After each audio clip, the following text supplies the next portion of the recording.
I still remember the industrial hum of the ceiling lights in the newsroom. They sounded harsher on tough days when I was already feeling fragile before I even clocked in. It was winter outside, but inside Channel 17's open-plan office, there was only the harsh cold of fluorescent tubes, the hum of computers, and the relentless clacking of shoes on linoleum. Shifts in this place were always too early or too late or both, and when they needed someone to take blame off their shoulders, they had a way of picking me. The morning it all broke, I stood in my worn navy slacks and a coffee-spattered white shirt, head down as my boss, Craig, strode out from his glass-walled office. He was a man who practiced humility with everyone above him and disdain with everyone beneath. By the time he reached my cubicle, everyone else already knew. I still clung to hope, thinking maybe it was a regular dressing down. Only I'd never seen Craig so purposeful. Natasha, my office, now. My hands trembled and the files I'd been sorting flopped from my lap. As I ducked down to retrieve them, I caught Liz's eye from across the room. She looked away, a flush of sympathy on her cheeks. Pity maybe, worse, Craig's office was always too hot, but as soon as he shut the glass door it felt cold and airless. He perched on the corner of his desk. I'll get right to it. The piece you submitted on West Connects, utterly useless. You keep chasing shadows. I asked for traffic data and resident quotes, not wild speculations about corruption and cover-ups. I opened my mouth, but he cut me off. You're letting your supposed dream get in the way of your job. You're not here to play detective. You're here to pull wire copy, rewrite it, paste in a statement, and move to the next thing. That's what journalists do nowadays. I looked at the ground, the thick, ugly pattern of that corporate carpet. So what are you saying? He folded his arms. I'm saying snap out of it, Harry Potter. Investigative journalism is a child's fantasy, not something for anyone who actually wants to have a career. Do your job, or you'll soon be looking for another. The humiliation was thick. I felt naked, exposed in broad daylight with nowhere to turn. It wasn't just that he mocked what I wanted, it was that I'd spent my whole life hearing versions of this. I left his office conscious of everyone's eyes. Some looked away, embarrassed, others watched openly, maybe glad it wasn't them. I gathered my bag, walked out feeling tiny and unwanted, the ache under my ribs familiar and sharp. I didn't go home right away. Instead, I sat in Hyde Park for hours, knees hugged against my chest, watching crowds flow past, a parade of suits and tourists and homeless men rolling up their sleeping bags. My head throbbed, but as the anger faded, clarity took its place. I had been wrong to think I belonged at Channel 17 in the first place. That night, I typed my resignation on the tiny kitchen table I shared with 4 other students. I pressed send, then called my mum. I told her I'd quit again. Her sigh was audible even over the phone. Natasha, you have to be practical. Nobody becomes a success by poking at powerful people. You're only going to get hurt. Come work at Dennis' firm, at least you'll have a paycheck. That was always the refrain. My cousins called me the gumshoe, teasing with crime show words. My uncle joked I'd be chasing UFOs next. My grandmother held my cheeks in her soft hands, her sadness deeper than her reprimand. Journalists get silenced, darling. Why do you chase danger when you could teach? But sitting there in my glassy little flat while wind battered the windows, I felt a strange sense of relief. I'd spent years bracing for approval I would never get. That night I slept deeply for the first time in months.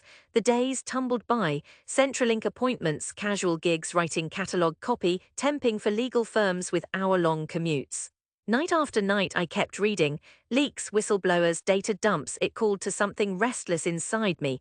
I could see the hidden threads of Sydney, the developers greasing palms, the city council reports full of holes, the way things that shouldn't happen quietly slipped by with nobody watching. I started writing for tiny sites, mostly for free, stories about public housing projects bulldozed and rebuilt as glassy condos. The comments were always cruel. Who cares? Another woke journalist with an axe to grind. Each article was another echo of the old family concern. This wasn't a real job. My savings ran out twice. I ate stale toast for weeks when the rent was late. But in the middle of it all came a story, a tip about a councillor's offshore accounts, a buried tender that connected politicians to a casino syndicate. It came from a woman I met at a food market. She worked admin and found discrepancies nobody wanted to hear about. We met in secret, always in crowded places. Over months I followed the trail, from public records to anonymous phone calls and hidden folders. After a year the story had teeth. I sent it to every editor in Sydney. Doors stayed shut. One wrote back, "This isn't printworthy, go back to lifestyle features." Another, "Nobody cares about local council politics." Every no was another crack in my confidence. I howled in the shower at 2 a.m. But the facts wouldn't leave me alone. I made one final gamble. I sent the story to a startup called Veritas, an online magazine with no funding and a tiny, passionate following. They said yes, and suddenly the world spun faster. My phone kept buzzing. The ABC called, then The Guardian, interviews, news segments. The councillors in the story resigned in disgrace. An ICAC investigation was launched. That autumn, everything changed. Veritas made me a staff reporter. For the first time, I had a real contract, health insurance, even a battered work laptop. My name was on the byline, not buried in footnotes or lost in the ether. I bought myself a new coat, the kind that rustled softly and made me stand a little taller. People responded to my emails. They called me ma'am in the elevator. Even my old boss, Craig, sent a carefully worded LinkedIn message. "Impressive work, Natasha." And my family was quieter. We'd never discussed that article, that breakthrough at Sunday lunch. They just passed the potatoes and said, "So busy lately, eh?" The room was heavy with unsaid things. But I wasn't the same. I was still stained with the pain of those earlier years, of cold eggs eaten behind closed doors, of jeers about ridiculous dreams. Grief lingered, but it didn't blur my vision anymore. Grief shaped me, struck out who I wasn't, and left someone firmer, more sure. Months tumbled by. I worked, I chased stories, I burned myself on cheap coffee and sat in council meetings taking notes no one else bothered to take. Veritas grew. I started mentoring new reporters, kids with that same scattered look in their eyes, all elbow patches and hope. Then came the call. My cousin Geordie, the one who always tagged me in memes about starving artists, was getting married. Big family event. All the cousins, uncles, aunties coming in from the suburbs, even grandma flying down from Brisbane. Geordie's mum insisted I had to come back to Rockdale, that it was family tradition and we never see you anymore. Part of me wanted to say no, to keep moving forward and never look back. But when I flicked through my suitcase and saw my old notebook, the one with coffee stains and post-it notes, something tugged at me, not nostalgia exactly, maybe a strange kind of challenge. I bought a train ticket, braced myself, and rode south with the city's glare slowly vanishing behind glass. I stepped off at the suburban station and everything felt smaller than I remembered. The sandwich shop with its tired window display, the little park with battered benches where we used to smoke behind the bushes. The air had that faint tang of winter mulch and traffic fumes. I took a deep breath. Walking up my mum's path, I felt my heart thud, old nerves coming alive. She answered on the second knock, a tea towel slung over her shoulder, hair grayer than I remembered. "Natasha," she said, awkward but relieved. She hugged me tightly, then pulled back to fuss with the bag at my side, as if busy hands could make space for awkwardness. Inside, the house was full of noise, clattering kitchenware, cousins arguing over the TV.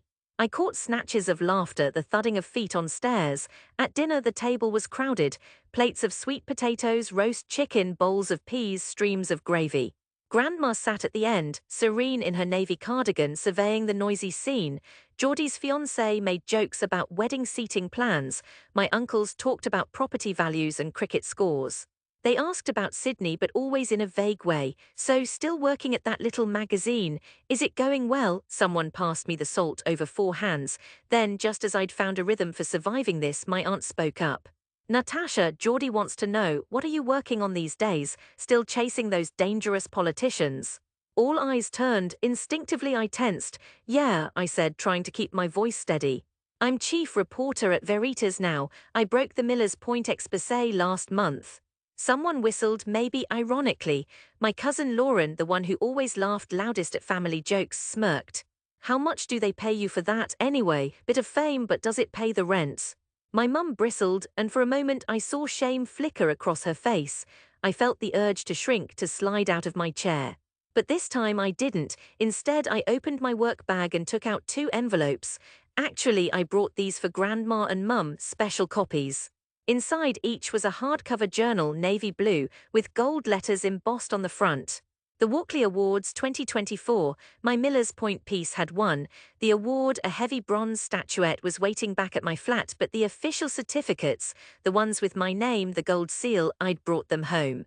My mother's hands shook as she opened the envelope. The room hushed. Even Geordie mid-sentence fell quiet. They read my name, saw the signature, the stamp. Grandma blinked, tears juicing up her blue eyes. "This, you wrote this. And they gave you a medals."